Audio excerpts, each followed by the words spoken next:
जो जहाँ है खुलेआम है, उसमें कहीं कोई दबने वाली बात नहीं है। जो जिसके भी समर्थन में खुलेआम। इतने लोग अयोध्या जी में दिखे, क्या सब भारतीय जनता पार्टी के सदस्य थे क्या? हमारे लिए ये मैटर करता है कि हमारे समर्थक, हमारे कार्यकर्ता वो प्रसन्न हैं जिनकी बदौलत हम हैं। देखिए, सब लोग ये जानना चाहते हैं तो सब लोगों को पता भी है कि राजा भैया का क्या रुख है। एक कार्यकर्ता सम्मेलन के माध्यम से हमने अपने सभी शुभेच्छुओं को ये कह दिया है कि दल का कोई प्रत्याशी मैदान में नहीं है और गठबंधन भी किसी दल से नहीं है। तो आप लोग स्वविवेक से, स्वेच्छा से, जहाँ चाहें, जिसको चाहें मतदान करें, समर्थन करें, आशीर्वाद दें। लेकिन आपकी मुलाकात विनोद सोनकर, संजीव बालियान से हुई, अमित शाह जी से भी बेंगलुरु में आपकी मुलाकात हुई।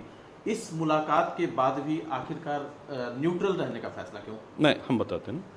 देखिए, मुलाकातें तो सब समय, आपने जैसे भाजपा प्रत्याशी का नाम लिया तो मुलाकात करने सपा प्रत्याशी भी आए।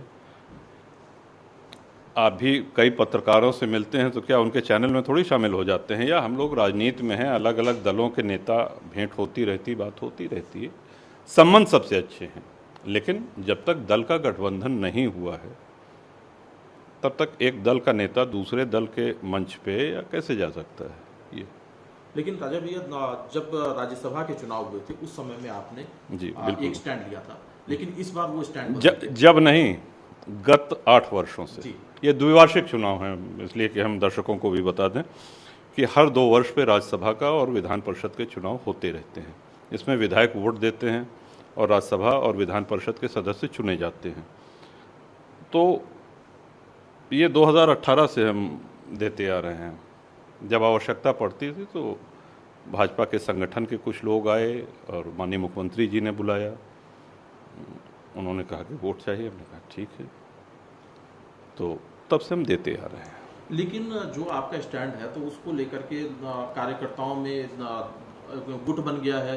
कुछ लोग सरोज जी के समर्थन में खुलेआम देखे गए हैं, तो आपको जो जहाँ है खुलेआम है, उसमें कहीं कोई दबने वाली बात नहीं है। जो जिसके भी समर्थन में खुलेआम है। अच्छा भैया, जो आपका स्टैंड है, आप पिछले कुछ दिनों में जो बयानबाजी हुई, लगातार राजा भैया को ही देखिए, हाँ, हम एक चीज़ ये कहेंगे कि हमारे लिए ये मैटर करता है कि हमारे समर्थक, हमारे कार्यकर्ता वो प्रसन्न हैं जिनकी बदौलत हम हैं। तो हमारे इस निर्णय का उन्होंने स्वागत किया है, वो प्रसन्न हैं। लेकिन जिस तरह से निजी तौर पर आपको चुनौती देने की कोशिश की गई, अनुप्रिया पटेल है, चाहे जो यहाँ से सांसद है विनोद सोनकर, या क्षत्रिय समाज को लेकर के कई बातें कुछ लोग हमको किसी ने चुनौती दी है ऐसी कोई जानकारी हमको नहीं है। और जो बयानबाजी है हुई है क्षत्रिय समाज को लेकर, उसको लेकर के कोई नाराजगी नहीं, यहाँ पे किसी ने बयानबाजी नहीं करी है। जो मोदी जी का नेतृत्व है या उनका व्यक्तित्व, उसको लेकर के आप क्या सोचते हैं? अद्भुत नेतृत्व है और भारत को बहुत आगे ले गए और बहुत से ऐसे निर्णय लिए उन्होंने जो अभूतपूर्व। ये कहा जा रहा है कि चूंकि जब कयास लगाए जाते हैं तो बहुत तरह के कयास मीडिया में भी लगाए जाते हैं। राम मंदिर का जब इनॉग्रेशन हो रहा था, प्राण प्रतिष्ठा हो रही थी, तो उस समय में ये कहा जा रहा था, आप चूंकि वहां दिखे तो ये लगा कि राजा भैया भारतीय जनता पार्टी के समर्थन में है। क्या फिर इस तरह की चीजें कैसे हो गई? एक हम आपसे ये प्रश्न पूछेंगे कि जितने लोग अयोध्या जी में दिखे, क्या सब भारतीय जनता पार्टी के सदस्य थे क्या? आप बताइए, ऐसा तो नहीं है ना।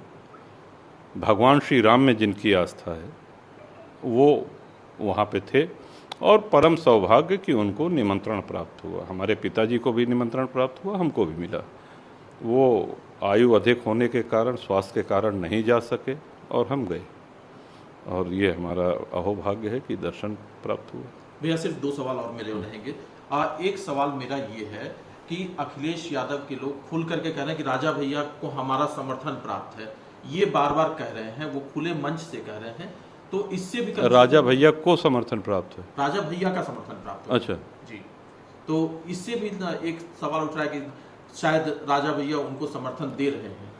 हमारे जितने भी समर्थक हैं सब स्वविवेक से, जब हमने कह दिया तो जिसको चाहे उसको समर्थन दें। कहीं कम कहीं ज़्यादा हो सकते हैं, और बिल्कुल अगर कोई कहता है तो हमको कोई इसकी चिंता नहीं है। जी, एक अगर अपील करनी हो जी। चूंकि और ये जनरल अपील जी, सिर्फ बिल्कुल, समर्थकों को बिल्कुल, नहीं, एक जनरल अपील वोटिंग को लेकर के। तो राजा भैया क्या कहेंगे, चूंकि आपका प्रभाव सिर्फ कुंडा ही नहीं, प्रतापगढ़, अमेठी, सुल्तानपुर हर एक दल के नेता होने के नाते सबसे पहला दायित्व तो हमारा है कि अपने दल के पदाधिकारियों को, अपने शुभचिंतकों को, वो प्रतापगढ़ और कौशाम्बी के अलावा प्रदेश में जहाँ भी संगठन है और प्रदेश के बाहर भी जहाँ चाहें स्वेच्छा से मतदान करें, क्योंकि पार्टी का कोई प्रत्याशी चुनाव मैदान में नहीं है और दल का किसी अन्य दल के साथ गठबंधन भी नहीं है। तो ये सीधा और सुस्पष्ट संदेश है, जिसको हम मंच से भी कह चुके हैं और कई माननीय पत्रकारों के माध्यम से भी कह चुके हैं।